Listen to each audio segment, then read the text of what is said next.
Bueno, buenos días. Bendecidos todos los que están aquí en el templo esta mañana. Vamos a comenzar nuestra escuela bíblica para que nos rinda el tiempo. Ya estamos acabando el libro de Apocalipsis.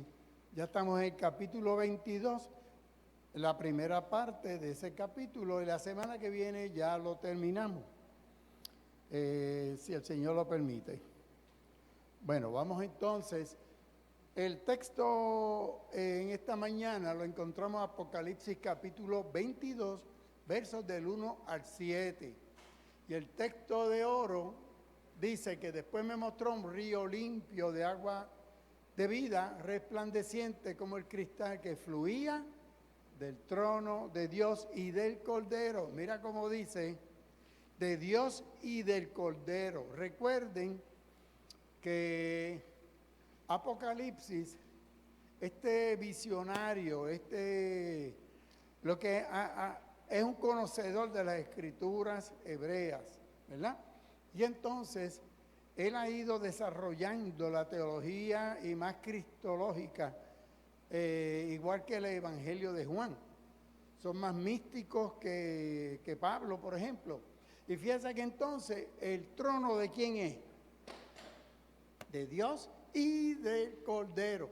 No dice que hay un trono para Dios y uno para el Cordero, sino que un trono. Y en ese trono está Dios y el Cordero. Quiere decir que el Cordero es Dios. El objetivo es conocer cuáles son las bendiciones que Dios tiene para nosotros en esa nueva Jerusalén. Mantenernos en esperanza ante los retos que tiene la vida, y que son muchos, ¿verdad? Muchos retos que tenemos. Y considerar las referencias bíblicas. Vamos a estudiar un poquito esto del río de la vida y del agua de vida. Y que es un río de agua viva. Y que es un río de agua de vida. Que parece lo mismo, pero no es lo mismo. Aunque muchos textos traducen esto. Porque un río de agua viva es una agua que se está moviendo, que no está estancada. Eso es agua viva. Mientras que el río de la vida es un río que da y provee vida.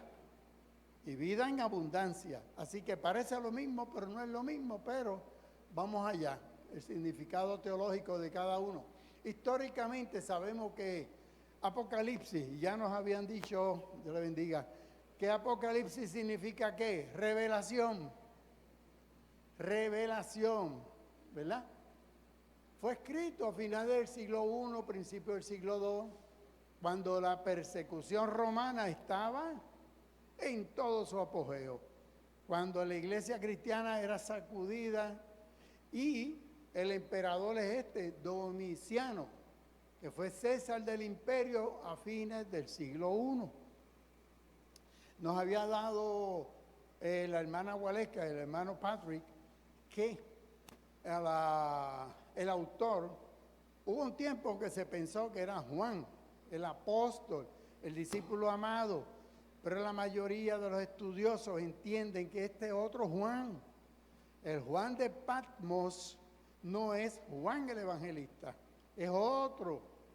Lo que pasa es que hay forma de explicarlo, pero no es el foro, no es el momento. Pero aparentemente este es otro Juan. El vidente de Patmos, de la isla de Patmos, no es el Juan del Evangelio. Como algunos otros emperadores, este señor Domiciano quería que los césares se proclamaban Señor de señores, hijos de Dios. ¿Y qué pasa? Que cuando tú, cristiano, veías eso, tú decías, no. Uno solo es el Hijo de Dios y uno solo es el Señor de señores. Y es Jesucristo, el Señor de señores, el Curios, el Quirio. Así que había un problema. Entonces tú eres cristiano y tenías que ir a adorar al templo. Entonces, si ustedes se fijan, las 7 iglesias del Apocalipsis, ¿dónde las encontramos? En el Asia Menor, en Turquía, que by the way, Patmos está cerca, se los voy a enseñar, esa isla volcánica, y entonces había que adorar. De hecho, una de estas iglesias, Pérgamo, era la ciudad donde más templos a los dioses, a los césares habían. Así que tú ser cristiano en Pérgamo era un lío, porque tú te veías casi empujado a ir a los templos paganos a adorar. ¿Ves? Entonces tenemos esa situación con esta gente. Así que entonces tenemos un Dios aquí, lo vemos, ¿verdad? Vamos a hacer una de fechas importantes que nos ayuda a entender el contexto histórico del libro de la Revelación. Así que era difícil ser cristianos en Corintio. ¿Sabes que Corintizai era era feísimo ser de Corintio? Pero de Pérgamo también. Por eso que entonces ese mensaje a estas iglesias, ¿verdad? Año 30, ¿qué sucede? La muerte y resurrección del Señor. Año 60, muerte de Pedro y de Pablo, ¿verdad? O sea que, fíjate que entonces estos pastores, estos apóstoles ya están muertos en este tiempo. Años 70 al 73, ya ha empezado la persecución. ¿La persecución de quién? De Nerón. ¿Y qué pasa en ese año 70 al 73? Se destruye el templo de Jerusalén.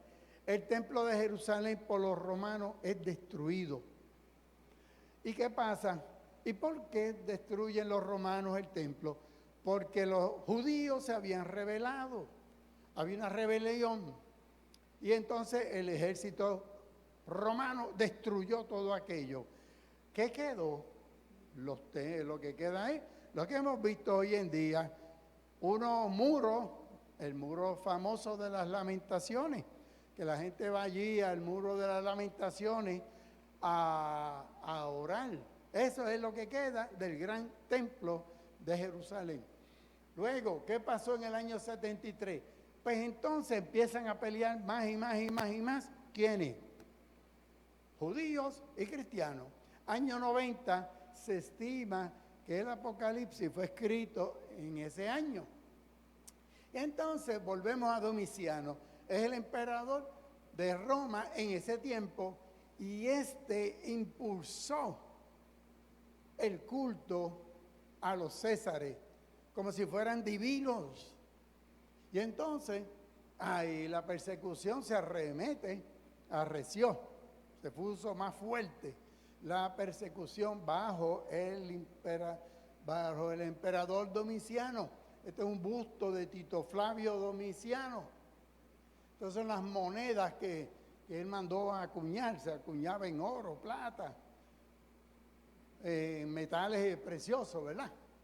Juan se encontraba en esa isla de Patmos, probablemente prisionero político por predicar el evangelio, porque Juan decía, no, hay que predicar contra esto. Los cristianos no podemos ir a adorar ningún César.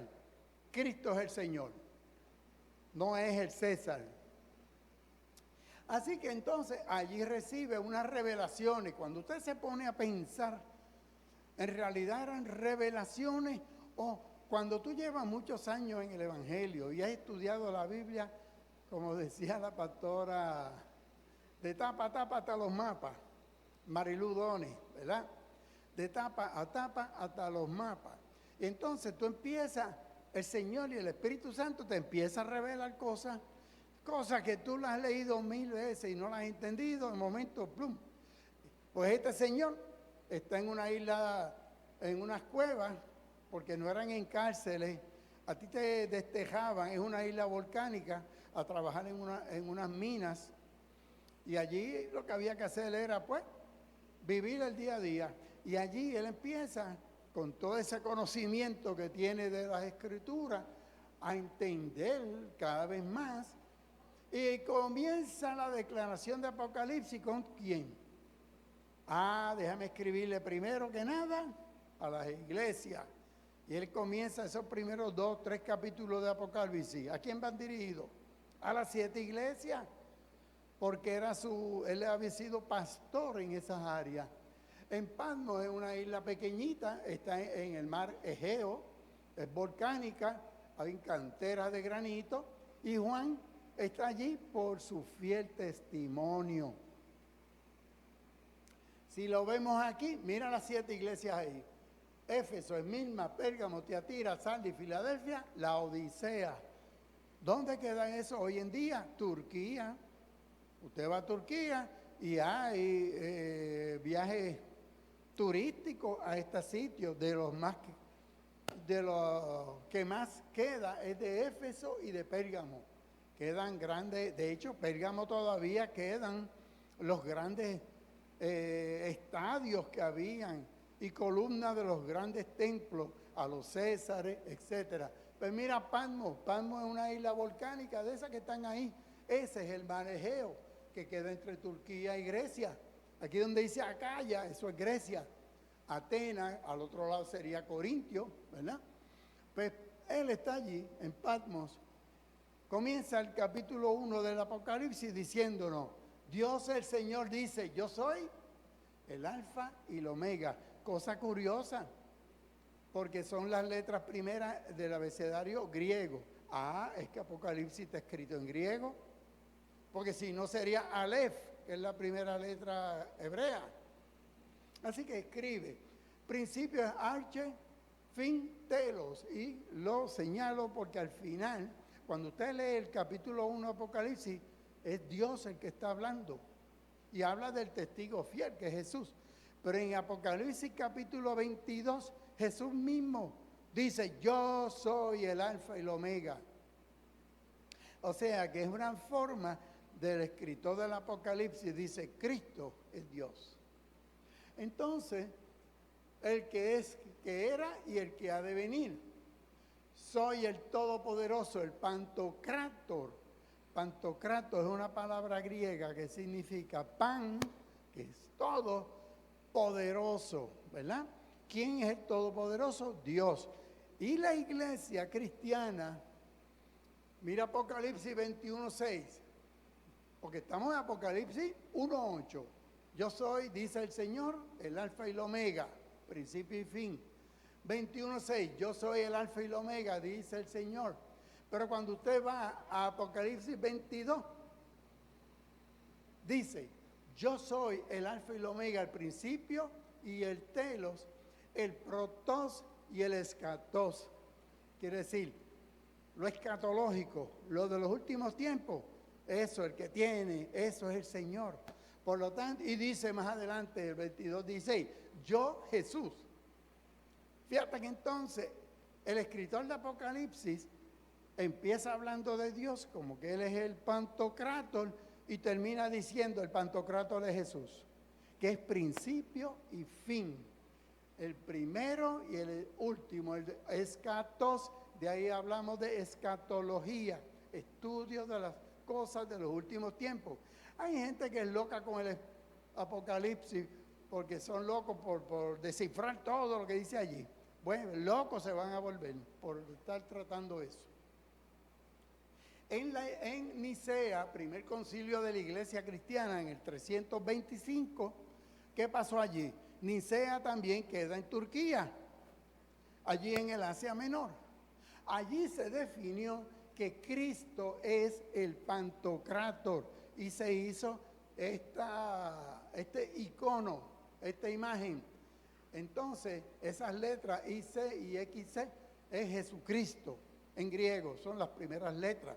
Entonces, se definió, porque en Nicea fue que se definió que Cristo, el Hijo, es de la misma sustancia que el Dios Padre y que el Espíritu Santo. O sea que no crea que eso fue bien fácil.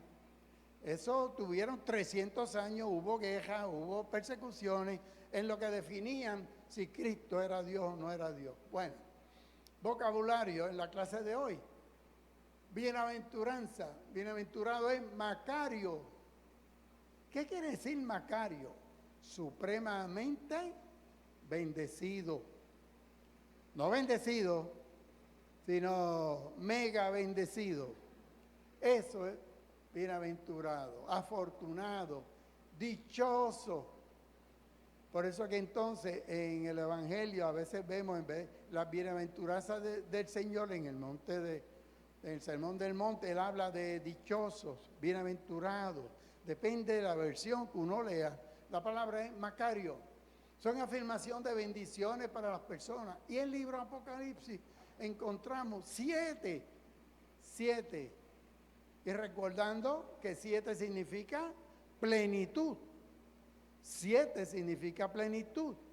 Apocalipsis, el escritor, el apocalíptico, vamos a decir, el escritor del Apocalipsis menciona 7 bienaventuranzas. Están ahí, desde el 1:3 hasta el 26, 22:7, 22:14, que esas 2 las vamos a leer ahorita, las del capítulo. Así que Macario significa bienaventurado, dichoso, feliz. Son afirmaciones de bendiciones. Una profecía. ¿Qué es una profecía? Rápido pensamos en profecía y es, los videntes.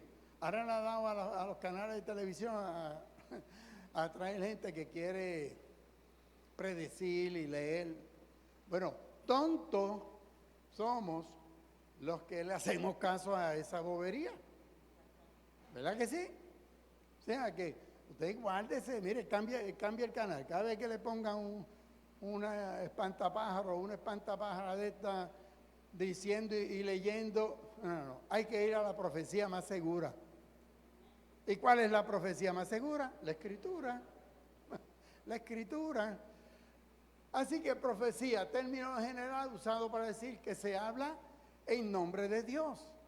Por eso es que le llamamos al seminario evangélico en Puerto Rico Escuela de Profetas. ¿Right?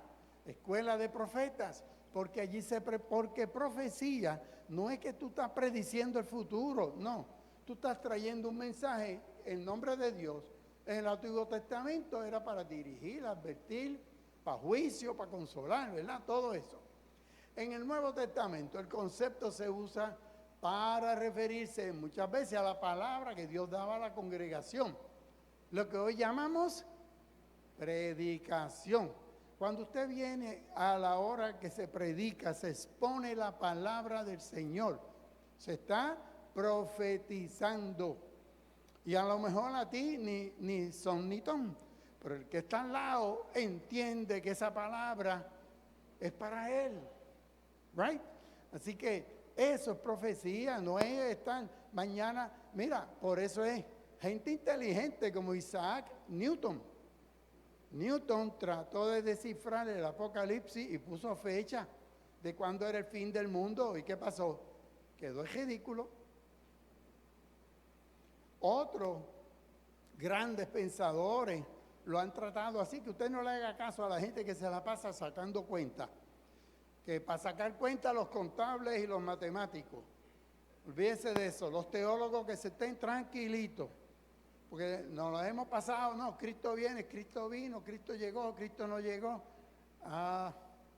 Así que predicación es profecía. La profecía a veces predice el futuro, otras veces no. A veces en un sentido escatológico del final de los tiempos, pero la mayoría de las veces para señalarnos conductas erróneas que tenemos que, por eso es importante la predicación, porque a veces estamos en conductas erróneas y la predicación es profética para nosotros. Lo importante, mira, eso es lo importante, Dios se revela al ser humano, ¿sí o no? ¿Qué ustedes creen? Sí, Dios se nos revela de una forma o de otra. Así que eso es lo importante. Segunda de Pedro 1:19, y apúntelo cuando le vienen a decir, no, que Dios me dijo esto, cuidado. Dios me dijo, y a mí me dijo que te contestara. Tenemos también la palabra profética más segura. ¿Y cuál es la palabra profética más segura? La Escritura. Por eso Pedro dice, la cual hacéis bien en estar atentos como una antorcha que alumbra en lugar oscuro hasta el día que el lucero de la mañana salga en vuestros corazones. Entonces, mira cómo traduce Nueva Traducción Viviente. Debido a esa experiencia, ahora confiamos aún más en el mensaje que proclamaron los profetas. ¿Qué profetas? Pues Isaías, Ezequiel, Jeremías, todos esos profetas. Y entonces, ustedes deben prestar atención a lo que ellos escribieron, porque sus palabras son como una lámpara que brilla en lugar oscuro, hasta que el día amanezca y Cristo, la estrella de la mañana, the morning star, brille en el corazón de ustedes. Así que el apóstol Pedro nos está diciendo, no le hagan caso, te va a volver loco cada vez que viene alguien predicando nuevas cosas y nuevos embelecos. Busca la palabra escrita por los profetas. Esa es la mejor profecía. Vamos a la escritura entonces. Se supone que hoy vamos a ir a Apocalipsis capítulo 22, pero vamos a leer algo del 21. En el 21:1 que estaba el hermano Patrick, nos habló de esto. Vi entonces un cielo. ¿Qué es lo que hay nuevo aquí? Cielo, tierra y que el mar ya no existe. Y ese pensamiento es del apocalíptico, es de Juan. O eso lo encontramos más para atrás. Fíjense que Apocalipsis dijimos que se escribe ¿cuándo? El año 90 o el 100, o sabe Dios si en el 110. Seguro, sabemos que en el 140 ya estaba escrito, porque hay uno de los papías que escribe que ya estaba el Apocalipsis escrito en esa época. Así que sea el 90, el 100, 110, olvídese de eso. Así que un cielo nuevo y una tierra nueva no es una idea nueva de Juan, el que escribe el Apocalipsis, pero él no lo reafirma. Dice Isaías, capítulo 6, 5, 17, porque aquí yo crearé nuevos cielos y nueva tierra. Ya el profeta Isaías, 600 años antes de Cristo, había hablado de esto, de cielos nuevos y tierra nueva. Así que no es el Apocalipsis el único que nos habla de esto. O sea, volvemos a lo mismo que decíamos ahorita. El hombre está en Patmos meditando todo lo que él tiene en la mente. Él está como que editando. ¿Cuál es el mensaje tuyo, Señor? Y él está como que sintetizando y cogiendo todo ese mensaje y poniéndolo. ¿Para qué? Con un propósito. Les escribe a las 7 iglesias que están en peligro y les está diciendo, esto es lo que hay, vuelvan al primer amor, dejen de estar detrás del César. Y entonces ahí es que viene la corona de la vida y todo. Lo demás en el medio, pues, mira, segunda de Pedro. Pedro dijimos que murió temprano, el 40, el 50, por allá. Ya Pedro había sido ejecutado antes de la destrucción del templo. Segunda de Pedro 3:10 dice, el día del Señor viene como un ladrón en la noche. Y mira cómo lo describe y eso, y dice, ay madre, si esto es una bomba atómica, una destrucción nuclear. Mira, los elementos arderán, serán reducidos a ceniza, la tierra y todo lo que en ella será quemado. Y espera con ansia la venida de Dios. Ese día los cielos serán deshechos por el fuego, los elementos se fundirán, pero según sus promesas, nosotros esperamos que cielo nuevo, tierra nueva, donde reina la justicia.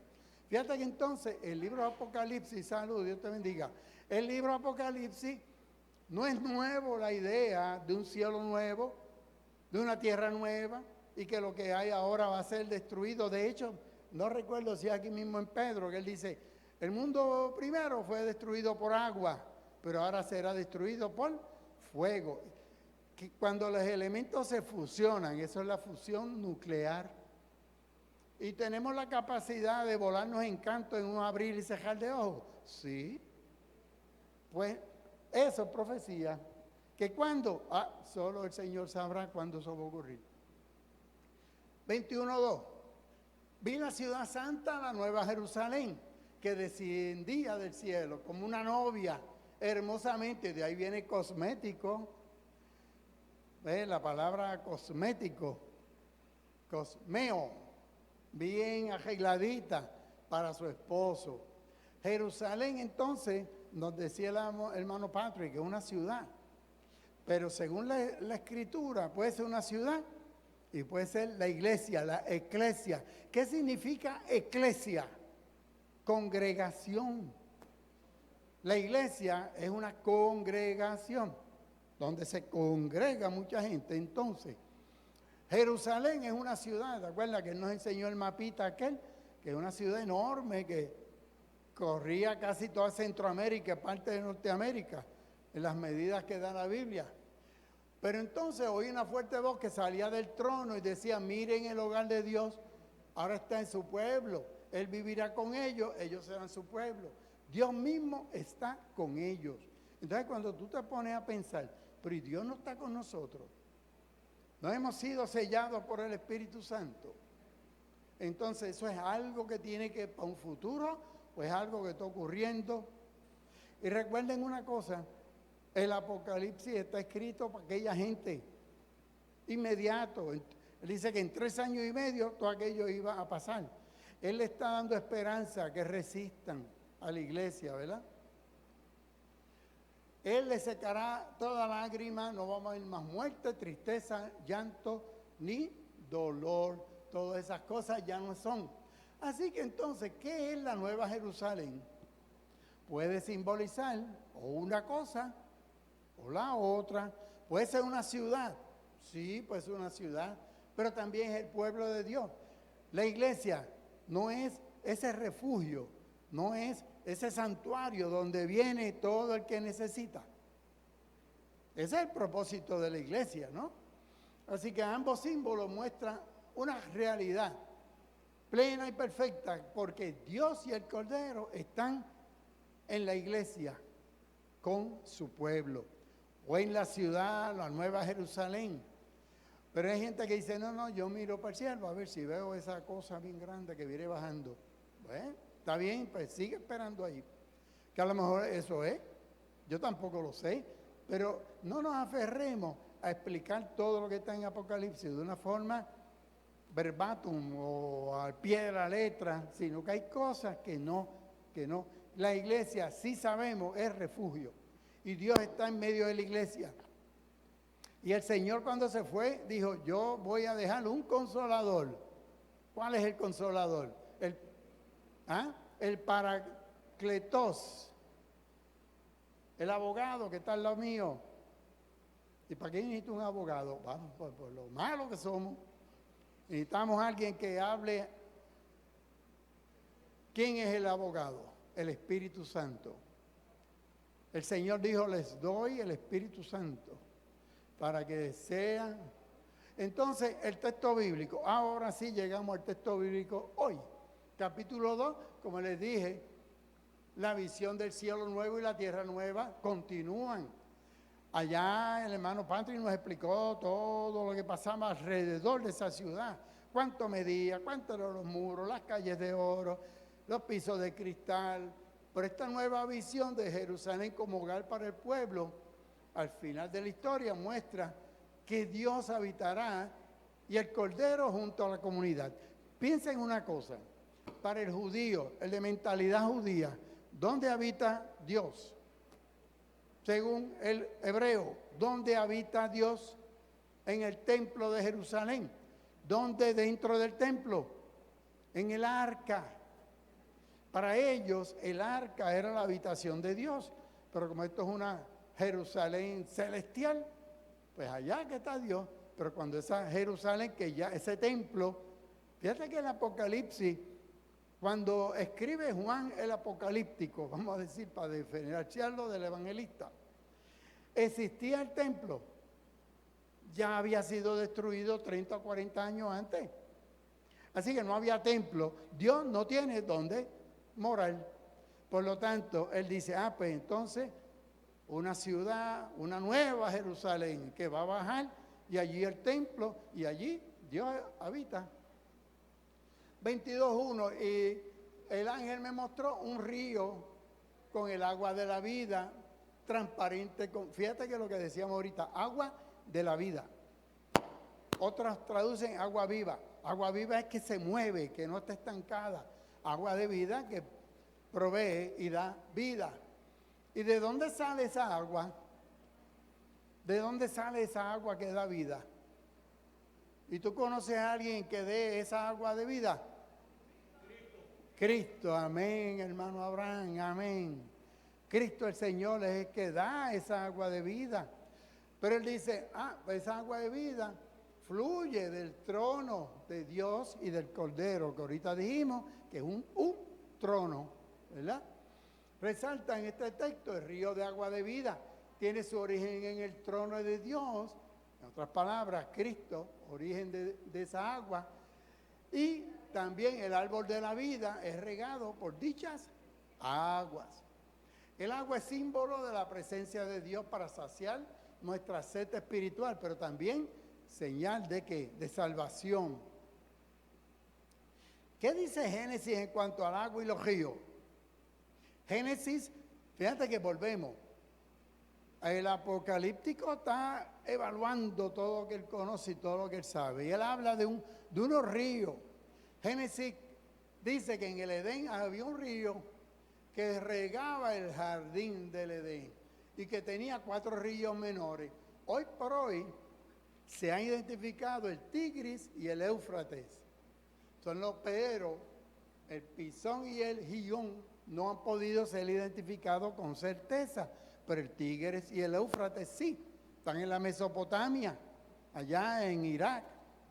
Así que en el Edén había un río también que daba vida.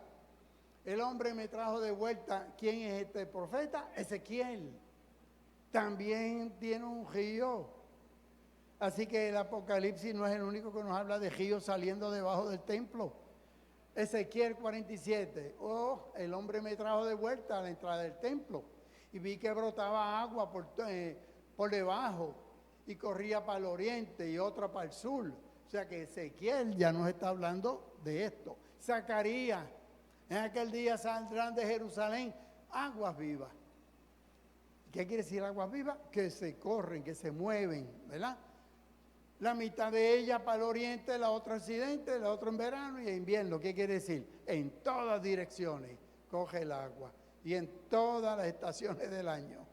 Eso es lo que está, que son formas, ¿verdad?, poéticas de decir, esta agua arropa a todo el mundo. Pero es Zacarías, Ezequiel, Salmo 46. ¿Qué dice el Salmo 46? El salmista. Hay un río cuyas corrientes se alegran la ciudad de Dios, la santa habitación del Altísimo, del Elión. Así que entonces, desde los salmistas, los profetas, todos hablan de estos ríos que salen del templo de Dios. Juan 4:10. ¿Qué dice Juan entonces? Eso. ¿Perdón? Estos ríos son espirituales. Ríos espirituales, pero tú me vas a dar la clase entonces, Abraham. El hermano Abraham dice, ríos espirituales. Amén. Míralo aquí. Jesús le respondió a la samaritana, ¿verdad?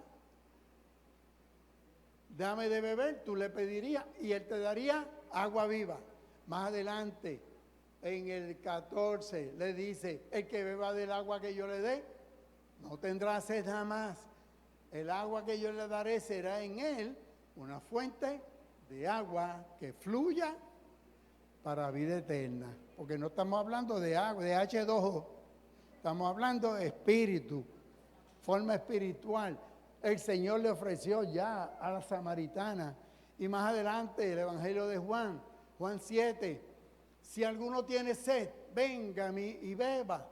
Y del interior de que cree en mí, correrán ríos de agua viva. Y entonces ahí mismo se explica. Jesús se refería al Espíritu que recibirían los que creyeran en Él. ¿Ven? Así que entonces, esos ríos de agua viva que está hablando, y ese río que está hablando del apocalíptico, pues fluía por el centro de la calle, a cada lado había un árbol en el Edén. ¿Cuántos árboles habían? Digo, había un montón de árboles frutales, pero en términos generales hablamos de un árbol de la vida y árbol del bien y del mal, ¿verdad? Pues en Apocalipsis el del bien y del mal se quedó fuera. Apocalipsis nos habla solamente del árbol de la vida, que era el que daba fruto, ¿verdad? Fíjate que entonces el apocalíptico coge de esas imágenes del Génesis. Este río le da agua a este árbol, produce 12 cosechas, una cosecha nueva cada mes, y las hojas se usan para medicina, para la terapia. Ya viene la palabra terapéutico o terapia. Eran medicinales las hojas de este árbol, ¿verdad? Y entonces, ahí viramos al Antiguo Testamento. Ezequiel 47:12, junto a las orillas del río hay árboles frutales, cada mes dará fruto. Pues yo pensé que eso era del Apocalipsis nada más, pues no, señor. Búsquelo, Ezequiel 47:12. Y sus frutos servirán de alimento y sus hojas son medicinales. O sea que son conceptos que el escritor del Apocalipsis va redondeando todo lo que él conoce y todo lo que él sabe. Génesis 2:9, Dios, el Elohim, el Señor Jehová, hizo que creciera toda clase de árboles hermosos. Y había un árbol de la vida y un árbol de conocimiento del bien y del mal. ¿Cuál fue el que le prohibieron al ser humano? Por no decirle Eva, a empezarle problemas aquí con las mujeres. Que si fue Eva, que si fue... ¿Qué árbol fue prohibido? El del conocimiento del bien y del mal. No el de la vida. No el de la vida. Lo que pasa es que entonces nos dice el escritor del Génesis que Dios dijo, pues fuera, no vaya a ser que se queden aquí, coman del árbol de la vida y sean eternos. Entonces, no vaya a ser que extienda la mano, tome también del árbol de la vida y viva para siempre. Y el Señor entonces, bueno, los desahució del jardín del Edén.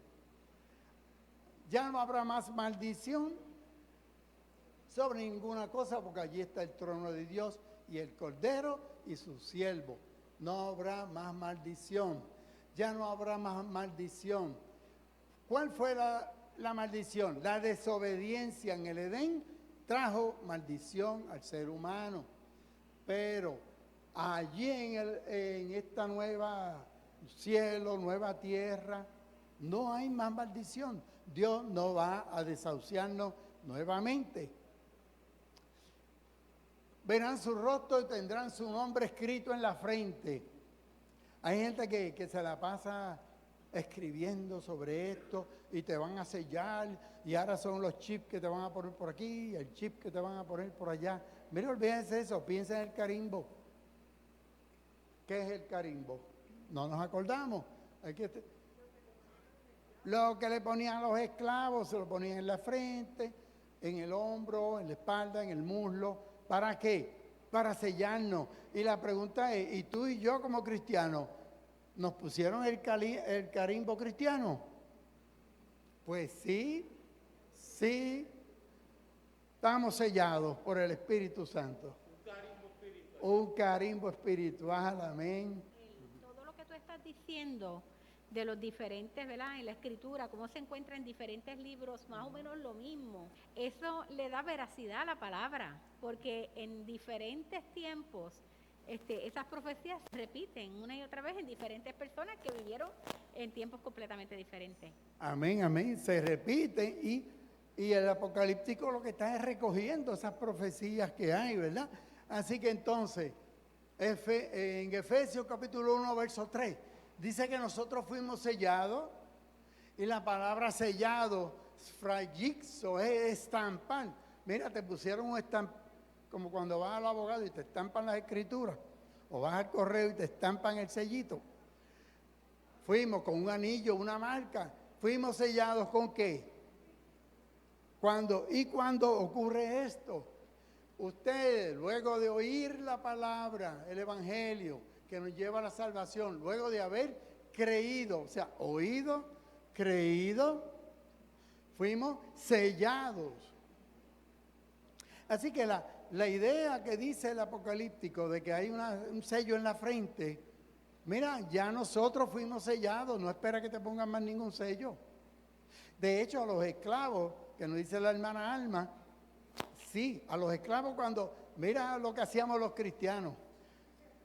Los bautizábamos allá en África, cuando iban a montarse al barco, y para que demostráramos que estaban bautizados y eran creyentes, le ponían una marca de una cruz calientita. Ya, ese es cristiano. Nada. Y cuando llegaban acá y lo compraba fulano, le ponían la marca de fulano. O sea que éramos, la verdad que ser humano. Bueno, vamos a seguir. Mira ahí, ese es el carimbo. Y en Puerto Rico se practicó. Mira todas las letras, estos son ideas de lo que es el carimbo, las marcas que se daban. Pues nosotros somos sellados. Aquí hay sabiduría, el que tenga entendimiento con el número de la bestia, 666. ¿Por qué? En hebreo carece de numerales y emplea la misma letra con fines aritméticos. De esa forma, Nerón César, escrito en hebreo, coincide con la palabra, con el 666. Así que míralas ahí, este es el valor, no tenemos tiempo, ¿verdad? Pero cada letra hebrea, ¿y qué valor tienen? Y cuando eso es lo que quiere decir, Nerón Kaiser. Kaiser, como se pronuncia también en alemán. Nerón, el César. Ese es el carimbo. Mira, esto es interesantísimo. Se encontró en las ruinas de Éfeso del siglo IV. Hay una de Augusto César. ¿Y qué tiene en la frente? Los que están más al frente acá, ¿qué me pueden decir? Ah, cogieron la estatua, los cristianos cogieron la estatua y cuando la tumbaron la estatua, le marcaron una cruz. O sea que se desquitaron, vamos a decir. No existirá la noche, el Señor brillará, estoy avanzando porque se nos está acabando el tiempo. Porque Dios el Señor los ilumina. En aquel tiempo, ¿qué dice Zacarías? ¿Qué dice Zacarías? Cuando llegue la noche, seguirá alumbrando la luz. Fíjate que estas son ideas que el Apocalipsis nos da, pero que ya están en el Antiguo Testamento. Dios el Señor nos va a iluminar, no habrá noche. ¿Quién lo dijo? Zacarías también lo dijo. Y entonces Apocalipsis 22:6, el Dios de los espíritus de los profetas ha enviado a su ángel para mostrar a su siervo lo que va a suceder pronto. Fíjate que entonces él dice pronto y él da 3 años y medio para que esto sucediera. ¿Sucedió? No. El ángel me dijo, esta es la nueva versión internacional, estas palabras son de confianza. El Dios que inspira a los profetas ha enviado a su ángel. En otras palabras, fíjate lo que se está defendiendo. Mandó a su ángel a inspirarme a mí, para yo escribir esto. Eso es lo que está diciendo el apocalíptico. Vengo pronto. Y ese es el último verso, ¿verdad? Bienaventurado, Macario, que lo dijimos ahorita, feliz, dichoso, el que guarda las palabras de la profecía. Bienaventurado, esa es la primera, Apocalipsis 1:3, Macario, porque el Kairos está cerca, el tiempo de Dios está cerca. Esta otra de las bienaventuranzas que les dije que la íbamos a leer al final, 22:14, los que lavan sus ropas para tener derecho. ¿Y en qué lavamos la ropa? En agua. Pero aquí, ¿en qué se lava? En la sangre del cordero. Dice, ay, pero va a salir roja. ¿Verdad? Pero ese es el mensaje. La sangre de Cristo nos lava. Así que entonces, y eso nos da derecho a entrar. Nos da derecho a comer del árbol de la vida que nos fue prohibido. Y entrar a la ciudad. Y el espíritu y la esposa dicen, ven. Y el que oiga, que diga, ven. Y el que tiene sed, que venga y el que quiera que tome gratuitamente del agua de la vida. Entonces, esto es lo que entonces Pablo, que escribió años antes del Apocalipsis, nos escribe, que es una palabra que a veces la vemos y dice, ¿y dónde en la Biblia está eso? Primera de Corintios 16, 22, no es en Apocalipsis, es en Primera de Corintios. El que no ama al Señor Jesucristo sea maldito, anatema, maranata o marán atá, como lo traduce Biblia textual. Y entonces, el Señor viene. Ven, Señor. Es una traducción de la expresión aramea, maranata. La misma expresión leída, marán, que es Señor, atá, ven, puede traducirse, el Señor ha venido. Entonces, maranata, ¿qué quiere decir? ¿Ven, Señor? O el Señor ha venido. ¿Ven? ¿Vamos a pelear por eso? No, lo que significa que la iglesia, la esposa, como dice Apocalipsis, ¿quién es la esposa? La iglesia. Y el Espíritu dicen, ven Señor.